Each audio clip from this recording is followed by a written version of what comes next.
بسم اللہ الرحمن الرحیم۔ آخری مرتبہ جب ہمارا سبق ہوا تھا تو اس میں ہم نے جو آیات پڑھی تھی وہ قال ربک للملائکۃ، اس کی تفسیر ہے، یعنی اس میں اس قصے کا ذکر ہے کہ جس میں اللہ تعالیٰ نے فرشتوں سے حضرت آدم علیہ السلام کی پیدا کرنے کا ذکر فرمایا، اور ان کے آپس میں اللہ تعالیٰ کی اور فرشتوں کی جو بات ہوئی اس کا ذکر ہے۔ جو فرماتے ہیں کہ اور جس وقت ارشاد فرمایا آپ کے رب نے فرشتوں سے تاکہ وہ اپنی رائے ظاہر کریں، ان کی رائے لینے میں اللہ کی حکمت و مصلحت تھی، ورنہ مشورہ کی حاجت سے تو حق تعالی بالا و برتر ہیں۔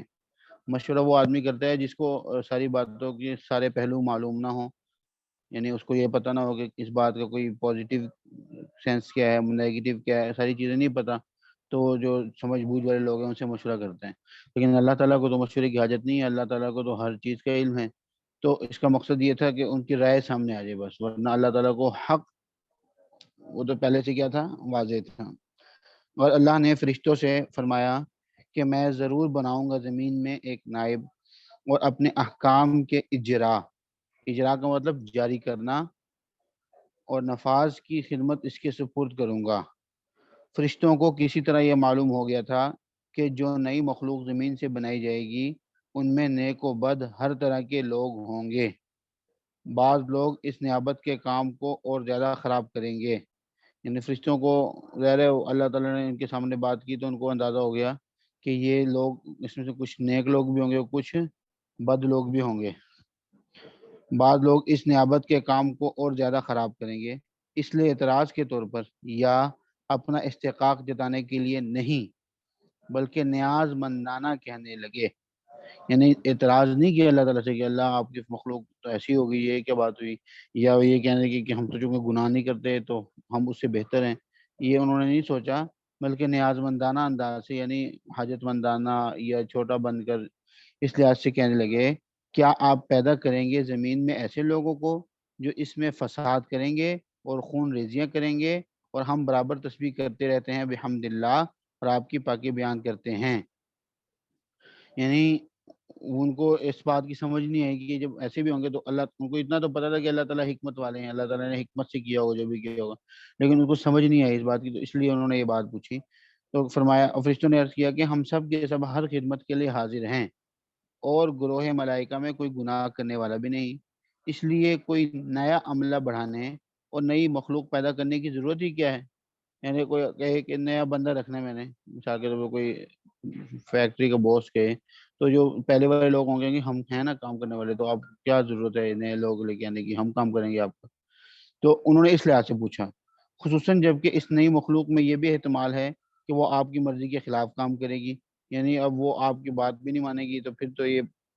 جس سے آپ ناراض ہوں گے، اور آپ کی ناراضگی ہمیں منظور نہیں ہے۔ ہم ہر خدمت کے لیے حاضر ہیں، اور ہماری خدمت آپ کی مرضی کے مطابق ہی ہوگی۔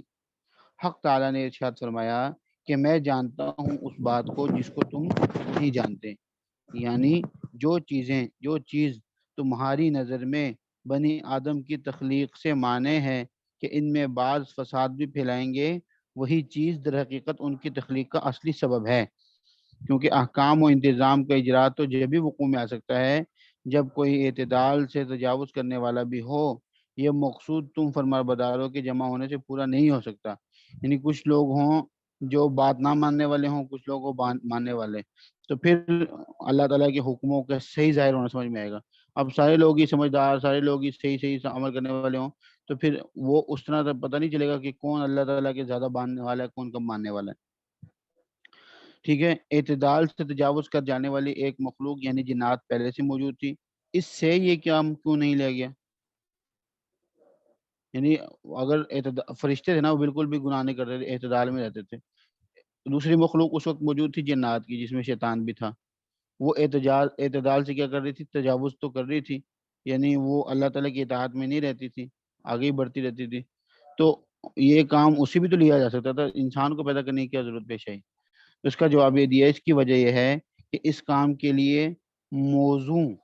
وہ مخلوق ہو سکتی ہے جس میں شر و فساد کا عنصر موجود تو ہو مگر غالب نہ ہو،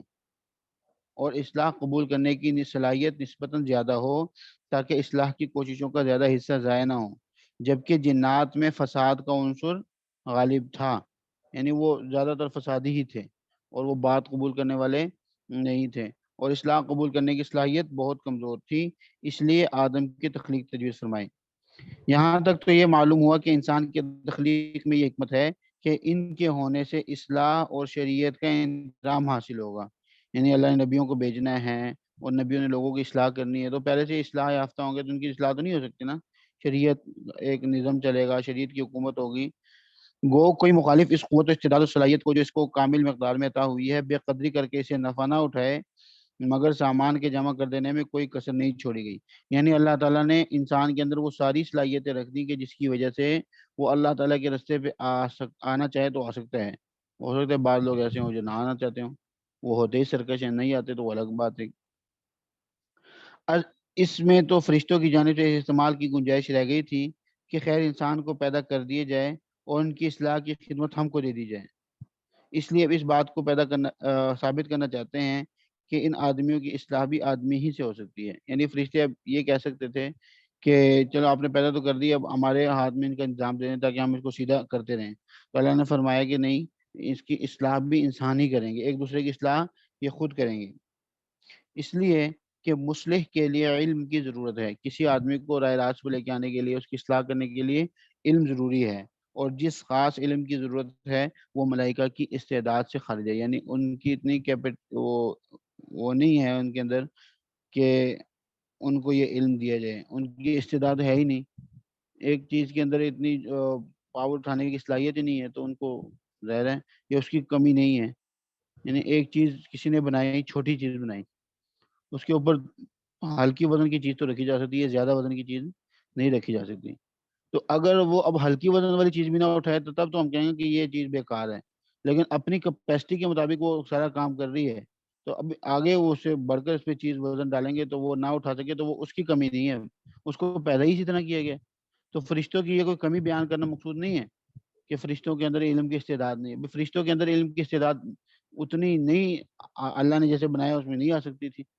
اسی لیے تو اللہ تعالیٰ نے جو باتیں بتائیں وہ فرشتوں کے سامنے آدم علیہ السلام کو بتائیں، فرشتوں نے بھی سنی، فرشتوں کو نہیں اس کی سمجھ آئی، نہیں ان کو پتہ چلا، لیکن آدم علیہ السلام کو پتہ چل گیا، اس لیے کہ فرشتوں کے اندر وہ استعداد ہی نہیں تھی۔ اس کا بیان آگے آ جائے گا، اس کا بیان یہ ہے کہ ہر منتظم اور مصلح کے لیے ضروری ہے کہ وہ جس چیز کا انتظام اور اصلاح کرنا چاہے اس چیز کی اصل اور حقیقت اور اس کے ہر قسم کے نشیب و فراز یعنی اونچ نیچ سے پورا واقف و ماہر ہو، یعنی اگر ایک آدمی ہے، مجھے مثال کے طور پر ایک آدمی کو صحیح بات بتانی ہے، ایک فیلڈ میں کام کر رہا ہے، اس فیلڈ کی میں نے اس کو بتانا ہے کہ اس فیلڈ میں یہ بات شریعت کے مطابق یہ شریعت کے مخالف ہے، اب میں اس فیلڈ کو نہیں جانتا تو بتا سکتا ہوں کیا؟ نہیں بتا سکتے، وہی آدمی بتا سکتا ہے جو فیلڈ کا ہو، اس کو شریعت کی باتیں بتاؤں تو پھر اپنے دوست کو سمجھا سکتا ہے کہ بھئی یہ کام غلط ہے، یہ کام درست ہے۔ یہی وجہ ہے کہ اگر حاکم یعنی بادشاہ اپنی رعایا کی عادات اور رسوم و مزاج اور ان کے فائدوں اور نقصان کی باتوں سے واقف نہ ہو تو رعایا کا انتظام درست نہیں ہو سکتا، وہ کسی اور طرح سے سوچتا ہے، عوام کسی اور طرح سے سوچتی ہے، تو پھر تو حکومت نہیں چل سکتی۔ اسی طرح یہاں خلیفہ خداوندی کو جب انسانی طباعی کی اسلام کا کام کرنا پڑے گا، یعنی انسانی طبیعتوں کو راہ راست پر لانے کا کام کرے گا، تو ضروری ہے کہ وہ ان طبیعتوں کی کیفیات اور خصوصیات اور ان کے تغیر و تبدل سے پوری طرح آگاہ ہو، یعنی اس کو پتہ ہو کہ انسان کس موقع پہ کیا سوچتا ہے، خوشی کے موقع پہ اس کے کیا احساس ہوتے ہیں، غمی کے موقع پہ اس کے کیا احساسات ہوتے ہیں، ان سے کوئی چیز گم ہو جائے، اس کو کوئی چیز مل جائے، فلاں جھگڑے کے موقع پہ کیا احساس ہوتے ہیں، محبت، فرشتوں کو اس بات کا پتہ نہیں چل سکتا تھا کیونکہ وہ انسان ہے ہی نہیں، یہ تو انسان کی باطنی اصلاح کا انتظام ہوا، یعنی انسان کے اندر جو کیفیات ہیں، انسان جس طرح سوچتا ہے، اسلام جو ہے وہ سوچ کی آزادی تو نہیں دیتا نا، وہ تو یہ بھی بتاتا ہے کہ آپ نے سوچنا کس طرح ہے، آپ نے کس موقع پہ کس طرح ریئیکٹ کرنا ہے، ہر چیز، تو نبی نے وہ کام بھی کرنا، اندرونی اصلاح کا انتظام تو یہ ہو گیا کہ نبی جو آتے تھے وہ کیا کرتے تھے، انسانوں کی کیفیات کو سمجھ کر ان کے مطابق ان کی اصلاح کیا کرتے تھے۔ اچھا، رہا ظاہری اصلاح کا کام، تو شریعت کا یہ کہنا کہ فلاں چیز حرام ہے اور فلاں چیز حلال ہے، اس میں بھی ضرورت ہوگی کہ ان چیزوں کے بہت سے حالات و خواص اور منافع و نقصانات معلوم ہوں، جیسے ابھی میں نے بتایا، مثلا نشہ کی چیز حرام ہے، تو اب جو شخص نشہ کی حقیقت اور آثار کو نہ جانتا ہوگا، اس کے سامنے کوئی شراب پی کر بدمست بھی ہو جائے تو وہ اس کو تنبیہ اور نہیں کر سکتا کیونکہ وہ عذر کر سکتا ہے کہ مجھ کو نشہ نہیں ہوا اور یہ شخص اس کی تکذیب نہیں کر سکتا. یعنی ایک آدمی ہے اس کو یہ تو پتہ ہے کہ شراب حرام ہے، لیکن اس کو شراب کو پتہ نہیں، اس کو یہ تو پتہ ہے کہ نشہ حرام ہے،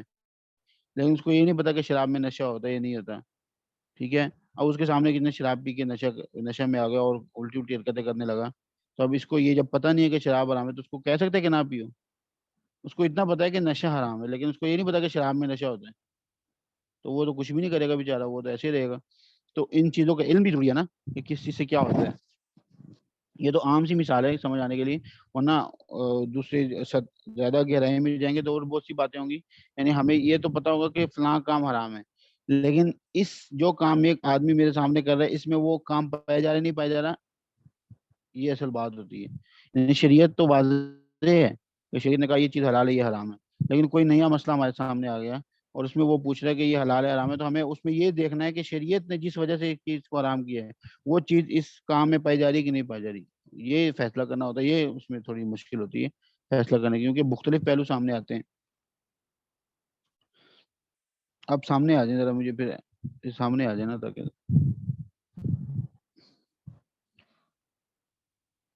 مثلا نشہ کی چیز حرام ہے. تو اب جو شخص نشہ کی حقیقت اور آثار کو نہ جانتا ہو، اس کو پتہ نہیں ہے کہ نشہ پی کے نشہ کر کے آدمی کو کیا ہوتا ہے، اس کا نتیجہ کیا ہوتا ہے. اس کے سامنے کوئی شراب پی کر بدمست بھی ہو جائے تو وہ اس کو تنبیہ یعنی اور نہیں منع نہیں کر سکتا، کیونکہ وہ عذر کر سکتا ہے شراب پینے والا کہ مجھ کو نشہ ہی نہیں ہوا، اور یہ شخص اس کی تکذیب بھی نہیں کر سکتا، بخلاف اس شخص کے کہ جو جانتا ہو کہ نشہ دار چیز کی کیا خاصیت ہے. یعنی نشہ دار چیز پینے سے آدمی کو کیا، اس کے اندر کیا خصوصیات آتی ہیں اور اس کے پینے سے کیا حالت ہوتی ہے. غرض احوال بشریہ سے جس قدر بشر واقف ہو سکتا ہے، ملائکہ یا جن ہرگز واقف نہیں ہو سکتے. یعنی انسان کے حالات جتنے انسان سمجھ سکتا ہے اتنے دوسرا کوئی نہیں سمجھ سکتا. پھر ایک انسان کے حالات اس کی فیلڈ والا جتنا سمجھ سکتا ہے دوسرا نہیں سمجھ سکتا. پھر اس کے بعد اس کے گھر والے اس کو جتنا سمجھ سکتے، مطلب جتنے قریب ہوتے ہیں اتنے زیادہ سمجھ آتی ہے. لیکن فرشتوں کی نسبت سے دیکھا جائے تو انسان کو زیادہ کون سمجھتا ہے؟ انسان ہی سمجھتا ہے. اس لیے فرمایا کہ اللہ تعالیٰ نے آدم علیہ السلام کو پیدا کر کے ان کو علم دے دیا سب چیزوں کے ناموں کا، یعنی سب چیزوں کے نام اور ان کے خواص و آثار سب کا علم آدم کو دے دیا. پھر وہ چیزیں فرشتوں کی روح برو کر دی. پھر فرمایا کہ مجھ کو بتاؤ ان چیزوں کے نام مع ان کے آثار و خواص کے. آثار کا مطلب ان کے نتیجہ کیا ہوتا ہے، خواص کا مطلب یہ کہ اس کو استعمال کرنے سے کیا ہوتا ہے. تقریباً ایک ہی چیز ہے. اگر تم اپنے اس قول میں سچے ہو کہ ہم خلافت عرضی کا کام اچھی طرح انجام دے سکیں گے. رشتوں نے کہا تھا نا کہ ہم موجود ہیں، ہم سے کام لے لیں. تو اللہ نے فرمایا خلافت عرضی مطلب زمین کی خلافت. تو پھر اللہ تعالیٰ فرما رہے فرشتوں کو کہ تم نے کہا کہ ہم زمین کی خلافت کا کام اچھی طرح دے سکتے ہیں، اچھی طرح پورا کر سکتے ہیں، تو بھئی یہ باتیں بتاؤ نا جو میں نے تم سے سوال کیے. تو فرشتوں نے عرض کیا کہ آپ تو پاک ہیں اس الزام سے کہ آدم علیہ السلام پر اس علم کو ظاہر فرما دیا اور ہم سے پوشیدہ رکھا. یعنی یہ بات آ سکتی تھی نا سامنے کہ آدم علیہ السلام کو تو اللہ تعالیٰ نے باتیں بتا دی تھی اور فرشتوں کو نہیں بتائیں. تو اب ظاہر ہے جس کو نہیں بتائیں ان سے پوچھنا تو ایسے ہی بیکار بات ہے. تو فرشتوں نے اس الزام کی تو نفی کی. میں کہا کہ آپ پر یہ الزام تو نہیں آتا. یعنی فرشتوں نے کہا آپ تو پاک ہیں. کس سے پاک ہیں؟ اس الزام سے پاک ہیں کہ آدم علیہ السلام پر اس کا علم ظاہر فرما دیا اور ہم سے پوشیدہ رکھا. یعنی آپ پر یہ الزام نہیں لگا سکتے ہم، کیونکہ کسی آیت یا روایت سے یہ ثابت نہیں ہے کہ آدم علیہ السلام کو علم اسماء کی تعلیم فرشتوں سے الگ کر کے دی گئی ہو. یعنی یہ کہیں سے ثابت نہیں ہے کہ اللہ نے فرشتوں آدم علیہ السلام کو تو سمجھا دیا اور فرشتوں کو بتایا نہیں، اور پھر جب فرشتوں کو بتایا نہیں تو فرشتوں سے امتحان لینے کی وجہ ہی کوئی سمجھ میں نہیں آتی. تو فرشتوں نے کہا کہ یہ الزام تو آپ پر نہیں ہے. اچھا، اس سے ظاہر یہ ہے کہ تعلیم تو سب کے سامنے یکساں دی گئی، مگر آدم علیہ السلام کی فطرت میں اس علم کے حاصل کرنے کی صلاحیت تھی، انہوں نے حاصل کر لیا. فرشتوں کی طبیعت میں اس کی استعداد صلاحیت نہ تھی، اس لیے ان کو علم حاصل نہ ہوا. دیکھتے ہیں کہ فزکس کا مثال کے طور پر سبق ہو رہا ہے اور کلاس میں بہت سارے لوگ بیٹھے ہیں، کسی کی طبیعت چلتی ہے کسی کی نہیں چلتی. سب کے سامنے اسی استاد اتنا ہی ٹائم اسی استاد نے اسی کلاس میں سب کو سمجھایا، کسی کو سمجھ میں بالکل بھی نہیں آیا اور کسی کو بہت زیادہ سمجھ میں آ گیا. ریاضی میں دیکھ لیں یا اس طرح علم کی کتاب میں دیکھ لیں، ہم کسی کو بات سمجھ میں آتی ہوگی آپ کے کلاسوں میں جو بیٹھے ہوئے ہیں یہاں پہ یا آن لائن، کسی کو وہی بات سمجھنے میں مشکل ہوتی ہوگی، کسی کو وہی بات بہت اچھی طرح سمجھ میں آتی ہوگی، کیونکہ طبیعتوں کا اختلاف ہے۔ تو فرشتوں کے سامنے بھی وہ بات ہوئی، لیکن فرشتوں کو سمجھ میں نہیں آئی، آدم علیہ السلام کو آ گئی، ٹھیک ہے۔ تو اس لیے فرشتوں کے اندر استعداد اور صلاحیت نہ تھی، ان کو یہ حاصل نہ ہوا۔ تو فرشتوں نے کہا کہ آپ پاک ہیں، ہم کو ہی علم نہیں مگر وہی ہم کو ہی علم نہیں مگر وہی جو کچھ آپ نے ہم کو علم دیا، یعنی جس قدر ہماری پیدائش میں استعداد رکھی ہے، کیپیسٹی یعنی رکھی ہے، اور اس کے موافق ہم کو علم عطا ہوا، اس کے سوا ہم کو دوسرے علم سمجھنے کی قوت نہیں ہے۔ بے شک آپ بڑے علم والے ہیں کہ آپ کو سب علوم حاضر ہیں، اور ہماری اور آدمیوں کی سب معلومات سے آپ باخبر ہیں، اور آپ حکمت والے ہیں کہ جس قدر جس کے لیے مصلحت جانا، اس قدر علم و فہم اس کو عطا فرما دیا۔ سب کو ایک طرح کا علم عطا نہیں فرمایا، جتنا فرشتوں کو عطا فرمایا اتنا ہی آدم علیہ السلام کو نہیں دیا، جتنا آدم علیہ السلام کو دیا اتنا ہی فرشتوں کو نہیں دیا، بلکہ ہر ایک کو اس کے موافق عطا فرمایا۔ اس سے فرشتوں کا یہ اعتراف تو ثابت ہو گیا کہ وہ اس کام سے عاجز ہیں جو نائب کے سپرد کر دیں، یعنی فرشتے کا مطلب یہ نہیں کہہ سکتے کہ ہم یہ کام کر لیں گے، کیونکہ فرشتوں کو خود سمجھ میں آ گئی کہ ہم سے یہ کام نہیں ہوتا۔ کیوں نہیں ہوتا؟ اس لیے کہ یہ کام کرنے کے لیے کیا ہے؟ علم کی ضرورت ہے، اور جس قدر علم کی ضرورت ہے وہ علم ہماری استعداد سے باہر ہے، یعنی ہماری ڈیوٹی نہیں ہے یہ۔ آگے حق تعالیٰ کو یہ منظور ہوا، یعنی اللہ تعالیٰ کی یہ چاہت ہوئی کہ آدم علیہ السلام میں اس خاص علم کی مناسبت کو فرشتوں کے سامنے اشکارا فرمائیں، یعنی اب وہ ایک اللہ تعالیٰ نے یہ چاہا کہ فرشتوں کے سامنے آدم علیہ السلام کا علم آ جائے، یعنی آدم علیہ السلام سے جب پوچھیں تو اللہ آدم علیہ السلام سمجھا دیں ان کو۔ اس لیے حق تعالیٰ نے ارشاد فرمایا، اے آدم تم بتا دو ان کو ان چیزوں کے نام مع حالات و خواص کے۔ سو جب بتا دیے ان کو آدم علیہ السلام نے ان چیزوں کے نام، اور فرشتے سمجھ گئے کہ آدم علیہ السلام اس علم کے ماہر ہو گئے ہیں، تو حق تعالیٰ نے فرمایا، دیکھو کیا میں نے تم سے یہ نہ کہا تھا میں نے نہ کہا تھا کہ بے شک میں جانتا ہوں آسمانوں کی اور زمین کی تمام پوشیدہ چیزوں کو، اور جانتا ہوں جس بات کو تم ظاہر کر دیتے ہو اور جس کو تم دل میں رکھتے ہو۔ یعنی فرشتوں کو اس بات کا خوب علم ہو گیا کہ یہ کام آدم علیہ السلام ہی کا ہے، کیونکہ ایک ہی اللہ نے دونوں کے سامنے بات رکھی، آدم علیہ السلام نے اس کو سمجھ کے لے لیا، یاد کر لیا، اور فرشتوں سے نہیں ہو سکا۔ تو فرشتوں کو سمجھ آئے گی زمین پہ جانے کا کام انسان کا ہے، فرشتوں کا نہیں ہے۔ یعنی آدم علیہ السلام کو جب جنت سے زمین میں آنا ہی تھا، یعنی آدم علیہ السلام کو جنت زمین میں آنا یہ کوئی سزا کی بات نہیں ہے، یہ تو ان کو بنایا ہی اس لیے گیا تھا، لیکن وہ موقع اس طرح پیش آ گیا کہ شیطان جو آگے واقع آئے گا نا، کہ شیطان نے کہا تھا کہ یہاں نہیں جانا، حوا علیہ السلام کی وجہ سے آدم علیہ السلام وہاں چلے گئے، تو وہ موقع ایسا آ گیا، ورنہ آدم علیہ السلام کو زمین میں جانا ہی تھا، ان کو پیدا ہی زمین پہ جانے کے لیے گیا ہے۔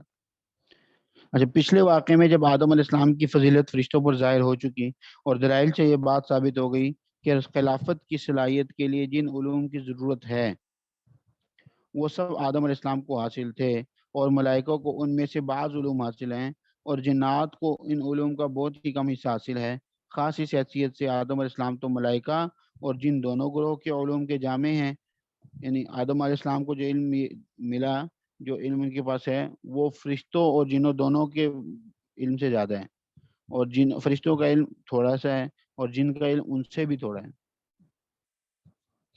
تو ان کا شرف دونوں جماعتوں پر ظاہر ہو گیا، یعنی آدم علیہ السلام کا شرف یہ فرشتوں پر بھی ظاہر ہو گیا اور جنات پر بھی ظاہر ہو گیا، دونوں کو اس بات کو پتہ چل گیا کہ یہ ہم سے افضل ہیں۔ کس وجہ سے افضل ہیں؟ علم کی وجہ سے افضل ہیں۔ اب حق تعالیٰ کو منظور ہوا کہ اس بات کو معاملہ سے بھی ظاہر فرما دیا جائے، اور ملائکہ اور جنات سے ان کی کوئی خاص تعظیم کرائی جائے، جس سے ظاہر ہو کہ یہ ان دونوں سے کامل ہے۔ یعنی فرشتوں نے قولاً تو مان لیا کہ ٹھیک ہے ہاں آدم، لیکن اللہ تعالیٰ کو یہ منظور ہو کہ یہ عمل بھی کوئی ایسا تعظیم کو کریں کہ جن سے ظاہر ہو کہ آدم افضل ہیں اور فرشتے ان سے افضل نہیں ہیں، آدم افضل ہیں اور جنات افضل نہیں ہیں دونوں گروہوں میں۔ تو کیا فرمایا، وَإِذْ قُلْنَا لِلْمَلَائِكَةِ اسْجُدُوا لِآدَمَ فَسَجَدُوا إِلَّا إِبْلِيسَ أَبَىٰ وَاسْتَكْبَرَ وَكَانَ مِنَ الْكَافِرِينَ، اور جب کہا ہم نے فرشتوں سے کہ سجدہ کرو آدم کو، تو سب سجدہ میں گر پڑے سوائے ابلیس کے، اس نے انکار کیا اور تکبر کیا اور ہو گیا وہ کافروں میں سے۔ اور جس وقت ہم کہا ہم نے فرشتوں کو اور جنات کو بھی، صرف فرشتوں کو نہیں کہا، جنات کو بھی کہا تھا دوسری آیات سے، جیسے کہ بعض روایات میں ابن عباس سے منقول ہے، یعنی دونوں کو حکم دیا تھا، صرف فرشتے کہہ کے تو جنات اس میں شامل ہو گئے تھے، الگ بات ہے، لیکن مقصود دونوں ہی تھے، ٹھیک ہے۔ تو اور قرآن مجید میں ابلیس کے علاوہ دوسرے جنوں کے معمور بسجدہ ہونے کے ذکر کا اہتمام شاید اس لیے نہ کیا گیا ہو کہ عقل مند لوگ سمجھ ہی جائیں گے کہ فرشتے جو مقرب ہیں، جب ان سے قرآن مجید میں صرف شیطان کا تو ذکر ہے کہ اس کو بھی سجدے کا کہا تھا، باقی جنوں کا ذکر ہی نہیں ہے۔ وہ اس لیے نہیں ہے کہ جو آدمی ذرا بھی عقل رکھتا ہوگا اس کو یہ پتا ہوگا کہ جب فرشتوں کو حکم دیا کہ آدم علیہ السلام کو سجدہ کرو، تو فرشتے جنات سے تو افضل ہے نا، تو جو فرشتوں کو حکم دیا کسی کے سامنے سجدہ، جنات کو تو بدرجہ اولا دیں گے نا،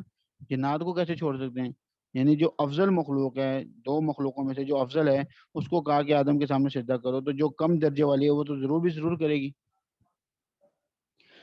تو عقل مند لوگ سمجھ ہی جائیں گے کہ فرشتے جو مقرب ہیں، جب ان سے آدم علیہ السلام کی تعظیم کرائی گئی، تو جن جو ان کے مقابلے میں کچھ بھی رتبہ نہیں رکھتے، یعنی فرشتوں کے مقابلے میں، اس تعظیم کے ضرور مکلف ہوں گے، یعنی ان کو اس کا حکم ضرور دیا گیا ہوگا۔ غرض ان سب کو یہ حکم ہوا کہ سجدے میں گر جاؤ آدم کے سامنے، تو سب سجدے میں گر پڑے سوائے ابلیس کے، یہ ابلیس فرشتہ نہیں تھا، یہ جن تھا۔ یہ قرآن پاک کی دوسری آیت میں واضح ہے کہ کان من الجن، کہ اس نے کہنا نہ مانا بلکہ حکم سے انکار کیا اور تکبر کیا اور ہو گیا کافروں میں سے۔ کافر اس لیے بنا کہ اس نے حکم الہی کے مقابلے میں تکبر کیا اور اس کے قبول کرنے میں عار کیا، اس کو شرم آئی، نہیں اس نے مانا، اور اس کو حکمت و مصلحت کے خلاف ٹھہرایا، جیسے کہ دوسرے مقام پر اس کا قول ذکر ہے کہ میں آگ سے بنا ہوں اور یہ مٹی سے بنے ہیں۔ آگ کی خاصیت کیا ہے کہ اوپر کو جاتی ہے، اور مٹی کی خاصیت کیا ہے کہ وہ نیچے کو آتی ہے، تو میں اوپر کو جاتا ہوں، میں افضل ہوں، اور افضل سے کمتر کی تعظیم کرانا بے موقع ہے۔ جب میری فضیلت زیادہ ہے تو میں کیوں آدم علیہ السلام کو سجدہ کروں؟ وہ ہے کہ اس نے انکار کر دیا، وہ کان میرے کافر، اور وہ کافروں میں سے ہو گیا۔ انشاءاللہ اگلا سبق پہ یہاں سے ہوگا۔